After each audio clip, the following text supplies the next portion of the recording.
Hi friends, welcome to my channel. నా చుట్టూ ఎందరు ఉన్నా మీరు లేని లోటు నా మనసుకు స్పష్టంగా తెలుస్తుంది నాన్న. నాకు ఇప్పటికీ గుర్తు, నా చిన్నప్పుడు బయట నుండి నువ్వు రాగానే నీ చేతుల్లో ఏముందోనని చూసి అక్క వాళ్ళు నువ్వు తీసుకొచ్చిన పండ్లను తీసుకున్నా, నాకు మాత్రం నీ జేబుల్లో దాచిపెట్టి తెచ్చిన పండ్లను జ్ఞాపకం.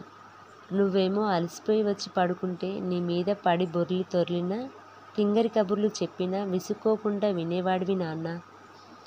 ఓసారి మనమందరం కలిసి ఊరెళ్తుంటే నన్ను నీ భుజాలపైన కూర్చోబెట్టి ఎత్తుకొని వెళ్ళింది జ్ఞాపకం.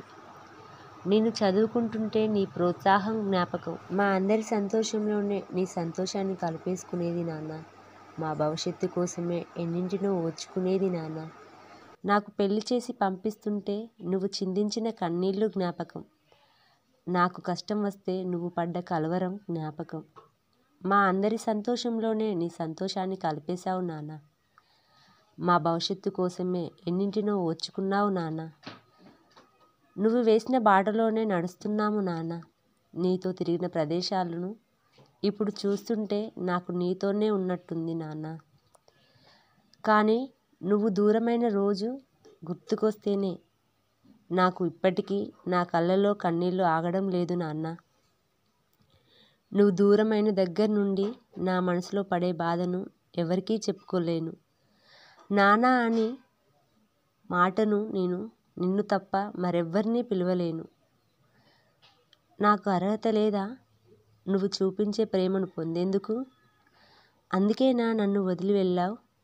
అందుకేనా నా ధైర్యాన్ని కూడా తీసుకెళ్ళావు? నువ్వు నిజంగా కనబడితే నిన్ను ఎక్కడికి పోనివ్వకుండా గట్టిగా కౌగిలించుకొని నా గుండెలు పగిలేలా ఏడవాలని ఉంది.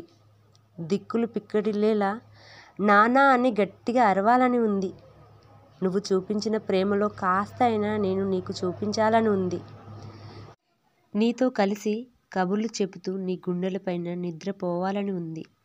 నేను సాధించిన వాటిని నీతో చెప్తుంటే నీ ముఖంలో కలిగే చిరునవ్వును ఆస్వాదించాలని ఉంది.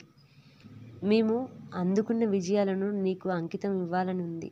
నాన్న, నువ్వు గడిపిన, నేను పుట్టి పెరిగిన ఇంటికి వస్తే నా కళ్ళేమో ఏడుస్తున్నాయి, నా మనసేమో నీ కూతుర్ని అని గర్వపడుతుంది. ఎందుకంటే నువ్వు నాతో ఉన్నావనే ఫీల్ అవుతున్నా. ఇది నువ్విచ్చిన ప్రాణం. నేనున్నంతకాలం నా మనసులోనే కాదు, నా మాటలలో కూడా నాన్న అనే పదం వచ్చిన వెంటనే గుర్తుకొచ్చే రూపం నీదే నాన్న. I love you, I miss you. So friends, ఏది కోల్పోయినా తిరిగి పొందవచ్చు, కానీ అమ్మా నాన్నలను కోల్పోతే మరో జన్మ ఎత్తాల్సిందే. ఎలాంటి పరిస్థితులు ఎదురైనా అమ్మా నాన్నలను దూరం చేసుకోకండి. ఎందుకో తెలుసా? బ్రహ్మ జీవం మాత్రమే పోస్తాడు, అమ్మా నాన్నలు జీవితాన్ని ఇస్తారు. అలాంటి అమ్మా నాన్నలను అనాథలు చేయకండి. మీకు తెలుసా, ప్రపంచానికి నిన్ను పరిచయం చేసింది అమ్మ, నిన్ను ప్రపంచానికి పరిచయం చేసింది నాన్న. అలాంటి వాళ్ళను ఎలాంటి పరిచయం లేనట్టు వదలకు. ప్రాణం పోసిన వాళ్ళను ప్రాణం ఉన్నంత వరకు చూసుకో. ఎందుకో తెలుసా, పరాయి వాళ్ళనే పడిపడి అయినదానికి కానిదానికి కృతజ్ఞతలు చెప్తాం. మరి ప్రాణం పోసి పెంచి పోషించిన వాళ్ళను ఏమిచ్చి రుణం తీసుకుంటాం?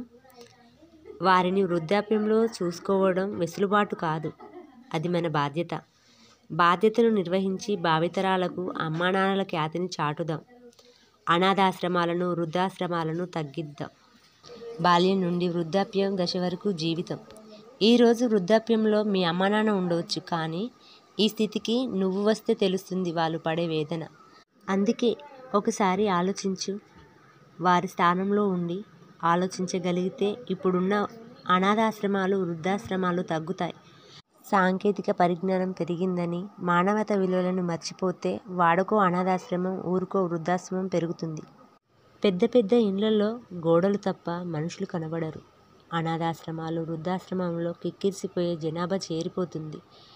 ఇలాంటి అనర్థాలు జరగకముందే మేల్కోండి. అమ్మా నాన్న విలువ తెలుసుకొని వారి ప్రేమను పొందడమే కాదు, వారికి భరోసా మీరు అవ్వండి. తల్లిదండ్రులే పిల్లలను ప్రేమించరు, పిల్లలు కూడా తల్లిదండ్రులను ప్రేమిస్తారని నిరూపించండి. మాతృదేవో భవ పితృదేవో భవ అనే సనాతన ధర్మాన్ని ఆచరిద్దాం. భారతీయ సాంప్రదాయాన్ని చాటి చెపుదాం.